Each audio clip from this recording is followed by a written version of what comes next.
Hii ni Uhondo TV, mimi ni Fadhili Komba na jukumu letu ni moja tu, kukujuza kila kitu ambacho kinaendelea kutokea sehemu mbalimbali.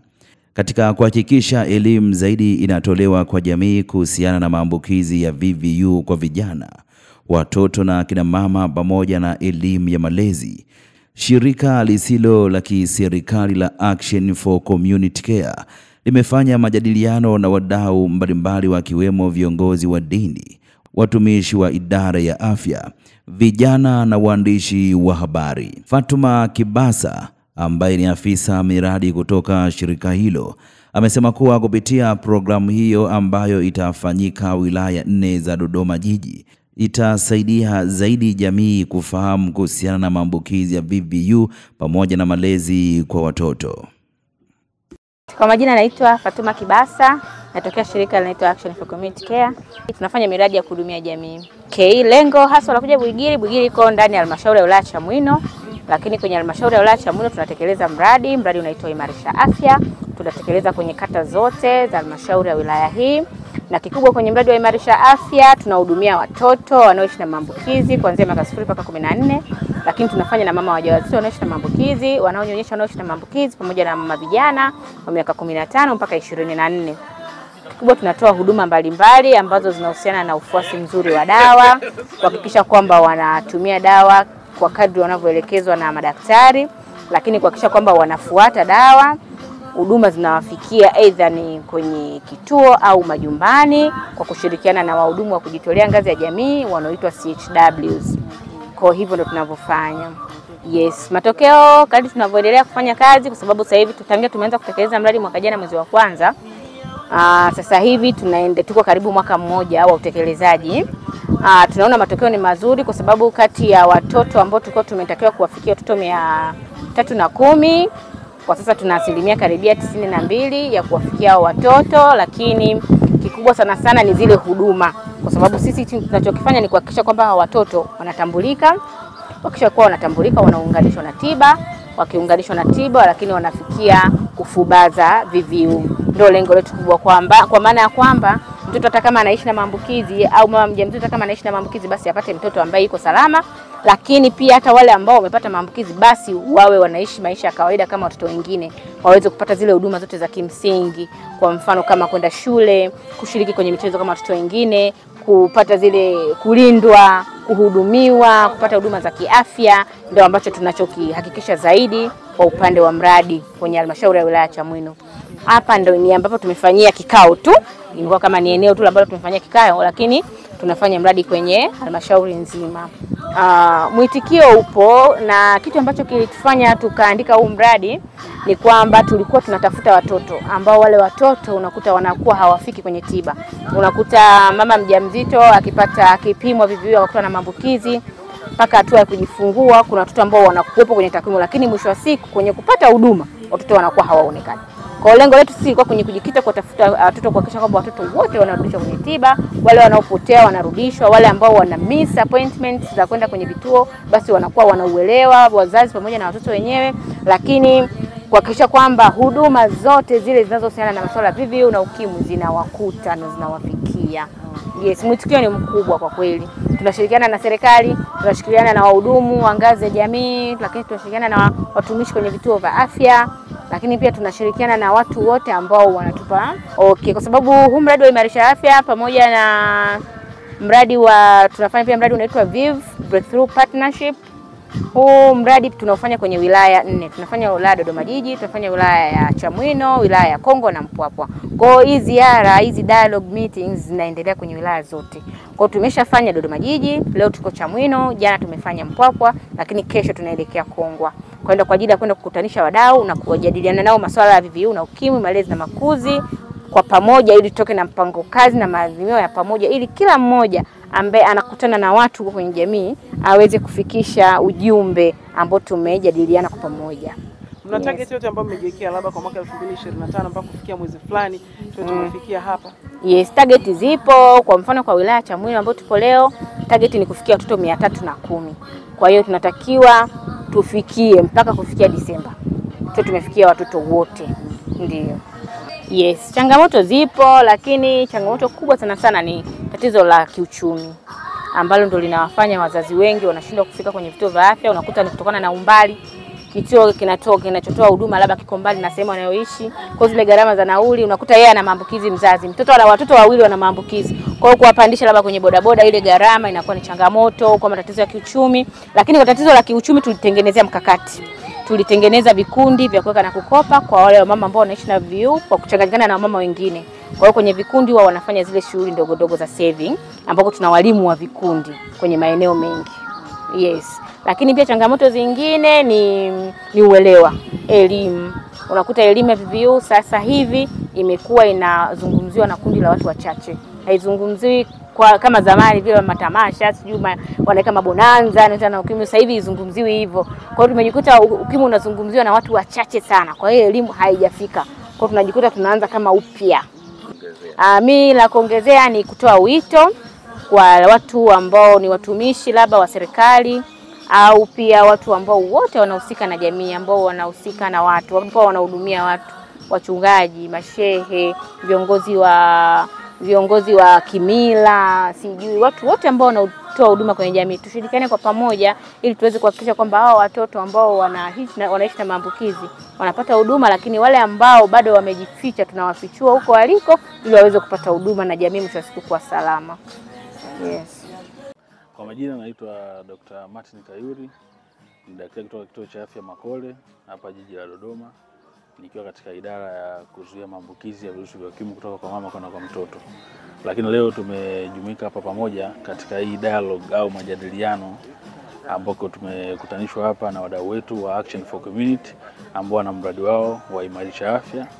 Na katika mjadala huu au dialogue hii tupo hapa kujadili namna gani tunaweza tukaboresha huduma za virusi vya ukimwi, lakini zaidi kwa kufanya ushirikishwaji wa wazee wa kimila, watu maarufu kwenye jamii zetu, lakini wanajamii, walezi, vijana rika, na zaidi uongozi mzima wa serikali kwa level ya jamii, level ya chini ambao ni mabalozi, wenyekiti wa mitaa, lakini pia zaidi viongozi wa dini pamoja na watu wote mashuhuri katika jamii zetu, ili kusudi tuweze kuwa na lugha na njia moja inayofanana katika kuwasilisha hizi huduma zetu za virusi vya ukimwi. Na leo tumekuja hapa tumejadili mambo kadhaa muhimu ambayo yanaweza kuboresha huduma zetu kwa kufanya majadiliano, lakini tumeona kwamba kumbe mabadiliko ya maadili na desturi zetu yanaweza kutupelekea sisi wazazi kukosa utaratibu au desturi ya kukaa na kuzungumza na kueleza ukweli vijana wetu juu ya maambukizi ya virusi vya ukimwi na hali jinsi ilivyo.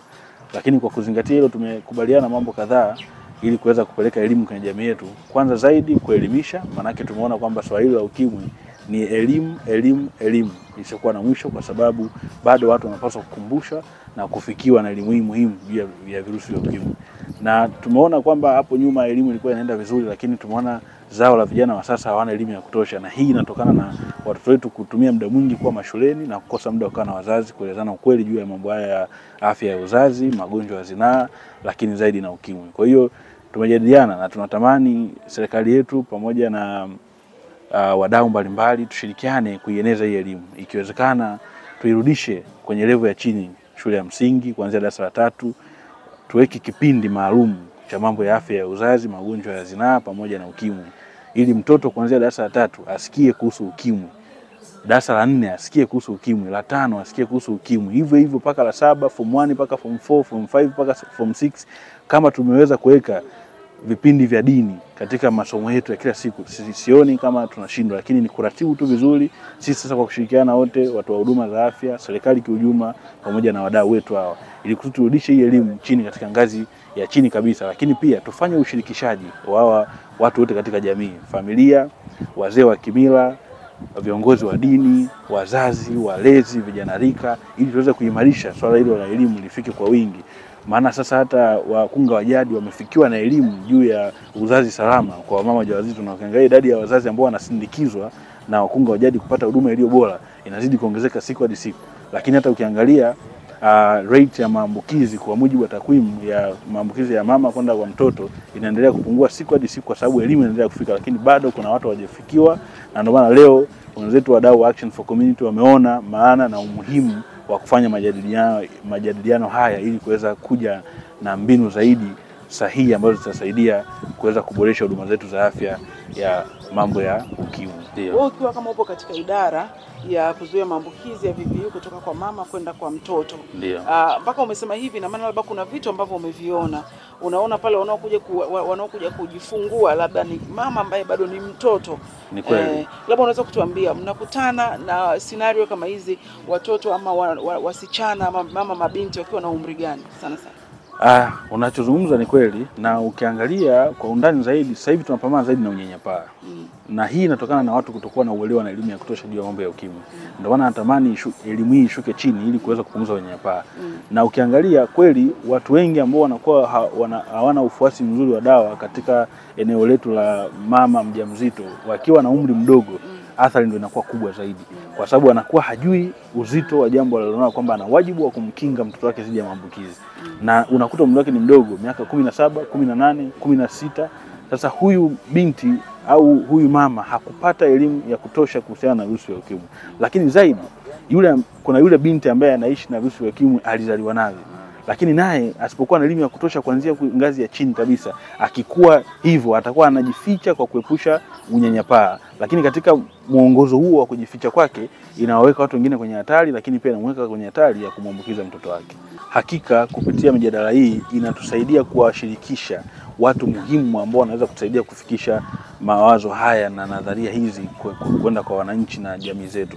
Kwa sababu kama tunaweza kuwashirikisha viongozi wa dini, na ukiangalia kanisa moja linajaza watu 1000 au watu 800 500, hawa watu mchungaji akipata nafasi ya kuzungumzia ukimwi kwa uchache tu, hata dakika 5, inatosha kabisa kuweka wazi, kwa sababu bado watu wengi hawana uelewa wa kutosha kuhusiana na ukimwi. Lakini ninaamini na kama baadaye watu wa ngazi ya juu, serikali kwa ujumla na wadau mbalimbali wakakubaliana, ikiwezekana basi haya mambo, elimu hii chache ya uwazi na upana tu kuhusiana na ukimwi ikapelekwa hata kwenye vyuo vya uchungaji, ikapelekwa pia hata kwenye vyuo vya mashehe, wote hao wakapata elimu hii ya mambo ya ukimwi katika masomo yao wanaofundisha katika nyumba za dini, ikitatusaidia kwa kiasi kikubwa sana kufikisha ujumbe. Unajaribu kuangalia tu kwa mfano kwa viongozi wa dini wenye hadhara kubwa kama Mwamposa katika jamii ile iliyojaa pale, akitoa elimu kidogo kuhusiana na uhalisia juu ya ukimwi au ukweli kuhusu ukimwi, itatusaidia sana kufikisha ujumbe huu kwa wananchi wengi kwa kiasi kikubwa. Lakini vivyo hivyo kwa viongozi wa kimila, kwa sababu watu wapo ambao hawaendi kanisani, wapo watu ambao hawaendi msikitini, wapo watu ambao hawaendi kwenye vikao,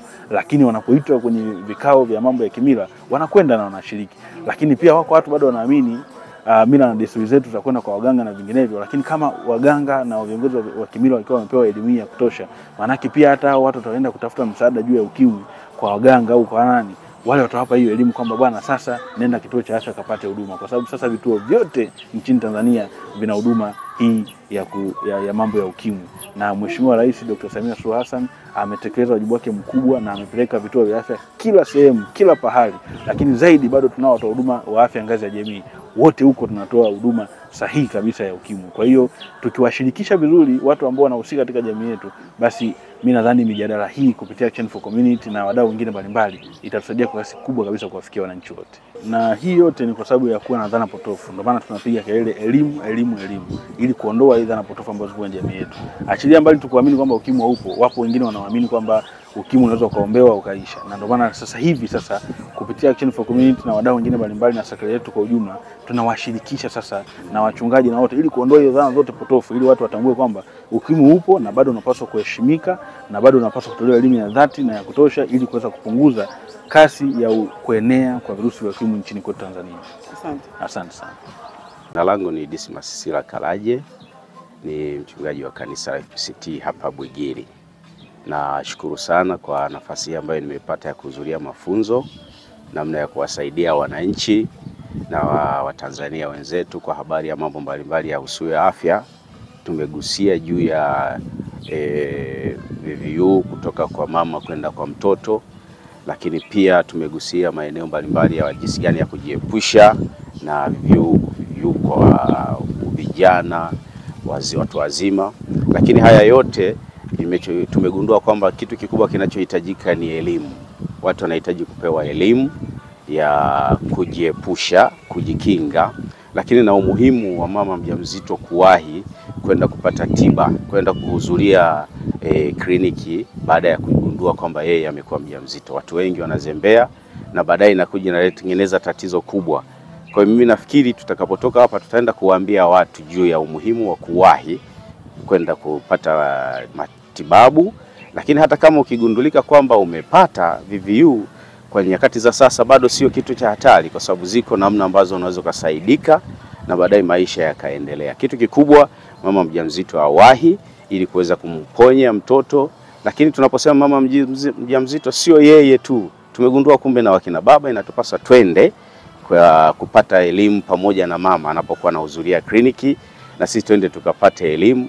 Inakuwa ni faida kwa familia, ni faida kwa baba, ni faida kwa mama na kwa mtoto anayekuja.